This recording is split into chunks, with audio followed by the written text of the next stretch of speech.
गरुड़ जी ने कहा, हे दयानिधे, यमलोक कितना बड़ा है, कैसा है, किसके द्वारा बनाया हुआ है, वहाँ की सभा कैसी है और उस सभा में धर्मराज किनके साथ बैठते हैं।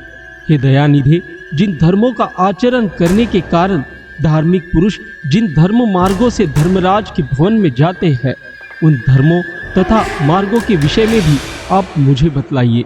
श्री भगवान ने कहा, हे गरुड़, धर्मराज का जो नगर है नारद आदि मुनियों के लिए भी अगम्य है, उसके विषय में बतलाता हूँ। सुनो, उस दिव्य धर्म नगर को महापुण्य से ही प्राप्त किया जा सकता है। दक्षिण दिशा और नैऋत्य कोण के मध्य में वैवस्त यम का जो नगर है, वह संपूर्ण नगर वज्र का बना हुआ है, दिव्य है और असुरों तथा देवताओं से अभेद्य है। वह पूर्व चौकोर 4 द्वारों वाला, ऊंची 4 दीवारों से घिरा हुआ और 1000 योजन प्रमाण वाला कहा गया है। उस पूर्व में चित्रगुप्त का सुंदर मंदिर है, जो 25 योजन लंबाई और चौड़ाई में फैला हुआ है।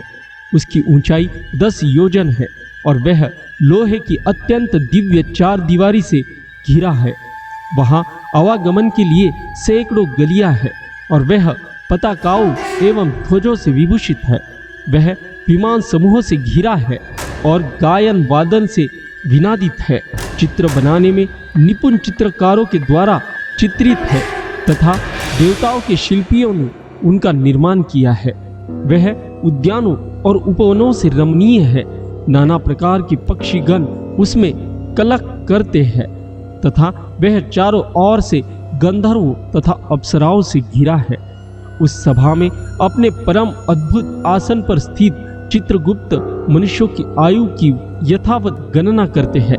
वे मनुष्यों के पाप और पुण्य का लेखा जोखा करने में त्रुटि नहीं करते।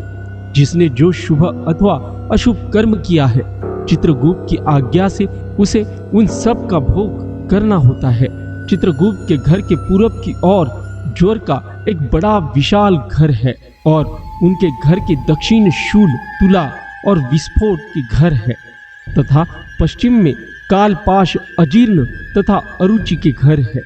चित्रगुप्त के घर के उत्तर की ओर राजरोग और पांडु रोग का घर है। ईशान्य कोण में शिरा पीड़ा का और अग्नि कोण में मूर्छा का घर है। नैऋत्य कोण में अतिसार का, वायव्य कोण में शीत और दाह का स्थान है। इस प्रकार और भी अन्यान्य व्याधियों से चित्रगुप्त का भवन घिरा हुआ है। चित्रगुप्त मनुष्यों के शुभाशुभ कर्मों को लिखते हैं। चित्रगुप्त के भवन से 20 योजन आगे नगर के मध्य भाग में धर्मराज का महादिव्य भवन है। वह दिव्य रत्नमय तथा विद्युत की ज्वालामालाओं से युक्त और सूर्य के समान दैदीप्यमान है। वह 200 योजन चौड़ा, 200 योजन लंबा और 50 योजन ऊंचा है। 1000 स्तंभों पर धारण किया गया है। वैदूर्य मणि से मंडित है, स्वर्ण से अलंकृत है और अनेक प्रकार के हम्य और प्रासाद गृह से परिपूर्ण है। वह भवन शरतकालीन मेघ के समान उज्जवल, निर्मल एवं स्वर्ण के बने हुए कलशों से अत्यंत मनोहर है। उसमें चित्र बहुरंगी रंग के स्फटिक से बनी हुई सीढ़ियां है और वह हीरे के स्पर्श से सुशोभित है। रोशनदानों में मोतियों के झालर लगे हैं। वह पताकाओं और ध्वजों से विभूषित, घंटा और नगाड़ों से निनादित तथा स्वर्ण से बने तोरणों से मंडित है। वह अनेक आश्चर्यों से परिपूर्ण और स्वर्ण निर्मित सैकड़ों किवाड़ों से युक्त तथा कंटक रहित नाना वृक्ष, लताओं एवं गुल्मों अर्थात झाड़ियों से सुशोभित है। इसी प्रकार अन्य भूषणों से भी भवन सदा भूषित रहता है। विश्वकर्मा ने अपने आत्म योग के प्रभाव से उसका निर्माण किया है। उस धर्मराज के भवन में 100 योजन लंबी चौड़ी दिव्य सभा है, जो सूर्य के समान प्रकाशित, चारों ओर से दैदीप्यमान तथा इच्छानुसार स्वरूप धारण करने वाली है। वहां न अधिक ठंड है न अधिक गर्मी। वह मन को अत्यंत हर्षित करने वाली है। उसमें रहने वाले किसी को न शोक होता है, न वृद्धावस्था सताती है, न भूख प्यास लगती है और न किसी के साथ अप्रिय घटना ही होती है। देवलोक और मनुष्य लोक में जितने काम है वे सभी वहाँ उपलब्ध है। वहाँ सभी तरह के रसों से परिपूर्ण भक्ष्य और भोज्य सामग्रियाँ चारों ओर प्रचुर मात्रा में है। वहाँ सरल, शीतल तथा उष्ण जल भी उपलब्ध है। उसमें पुण्यमय शब्दादि विषय भी उपलब्ध है और नित्य मनोवांछित फल प्रदान करने वाले कल्प वृक्ष भी वहाँ है।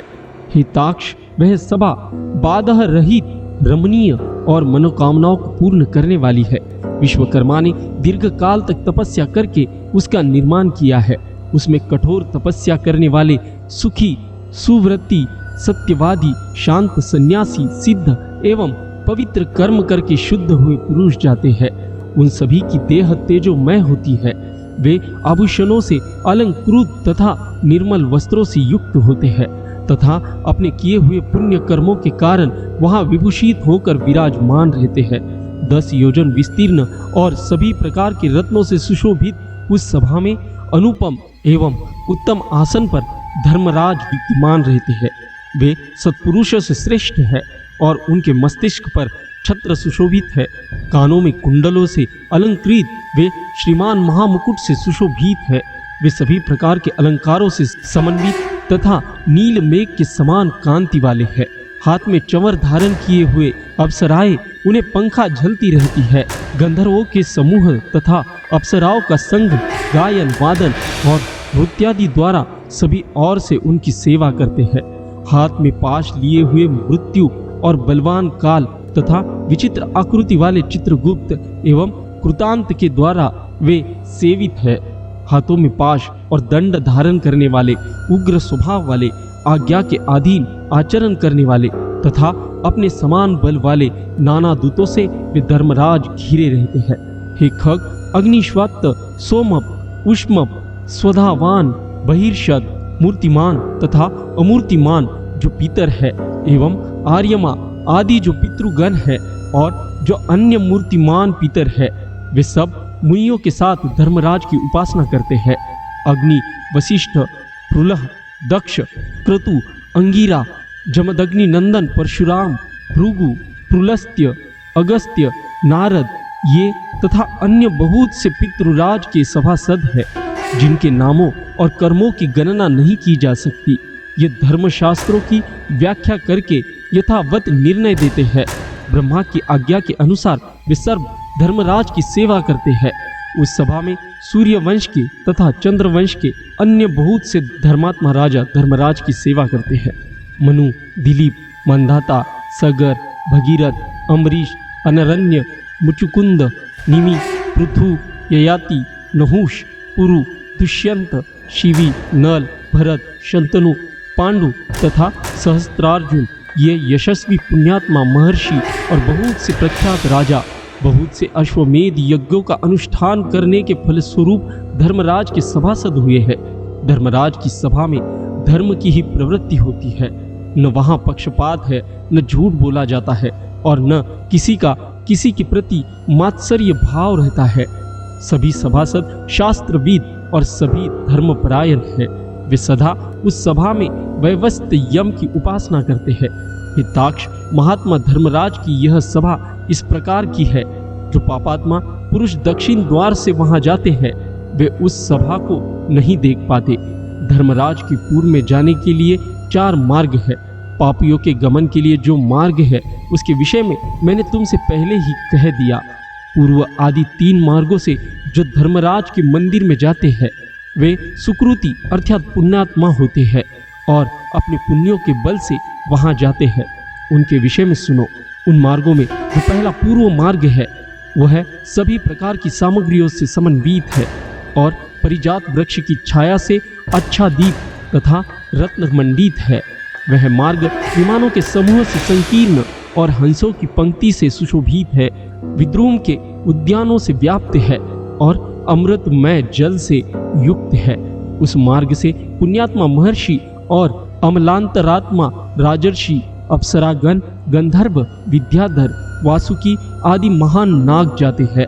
अन्य बहुत से देवताओं की आराधना करने वाले, शिव भक्ति निष्ठा, ग्रीष्म ऋतु में प्याऊ का दान करने वाले, माध्य में आग सेकने के लिए लकड़ी देने वाले, वर्षा ऋतु में विरक्त संतों को दान मानादि प्रदान करके उन्हें विश्राम कराने वाले, दुखी मनुष्यों को अमृतमय वचनों से आश्वस्त करने वाले और आश्रय देने वाले, सत्य और धर्म में रहने वाले, क्रोध और लोभ से रहित, पिता माता में भक्ति रखने वाले, गुरु की शुश्रूषा में लगे रहने वाले, भूमि दान देने वाले, गृह दान देने वाले, गोदान देने वाले, विद्या प्रदान करने वाले, पुराण के वक्ता, श्रोता और पुराणों का पारायण करने वाले, ये सभी तथा अन्य पुण्यात्मा भी पूर्व द्वार से धर्मराज के नगर में प्रवेश करते हैं।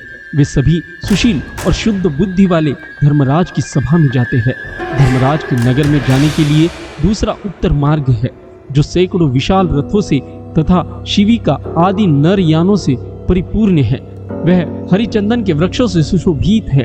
उस मार्ग में हंस और सारस से व्याप्त, चक्रवाक से सुशोभित तथा अमृत तुल्य जल से परिपूर्ण एक नरोगम सरोवर है। इस मार्ग से वैदिक अभ्यागतों की पूजा करने वाले, दुर्गा और सूर्य के भक्त, पूर्वों पर तीर्थ स्नान करने वाले, धर्म संग्राम में अथवा अनशन करके मृत्यु प्राप्त करने वाले, वाराणसी में गौशाला में अथवा तीर्थ जल में विधिवत प्राण त्याग करने वाले हैं। ब्राह्मणों अथवा अपने स्वामी के कार्य से तथा तीर्थ क्षेत्र में मरने वाले और देव प्रतिमा आदि के विध्वंस होने से बचने के प्रयास में प्राण त्याग करने वाले हैं। योगाभ्यास से प्राण त्याग करने वाले हैं। सत्पात्रों की पूजा करने वाले हैं तथा नित्य महादान देने वाले हैं। वे व्यक्ति उत्तर द्वार से धर्म सभा में जाते हैं। तीसरा पश्चिम का मार्ग है, जो रत्न जड़ीत भवनों से सुशोभित है। वह अमृतसर से सदा परिपूर्ण रहने वाली बावलियों से विराजित है। वह मार्ग ऐरावत कुल में उत्पन्न मदोन्मत्त हाथियों से तथा उच्चैव श्रवा से उत्पन्न अश्वरत्नों से भरा है।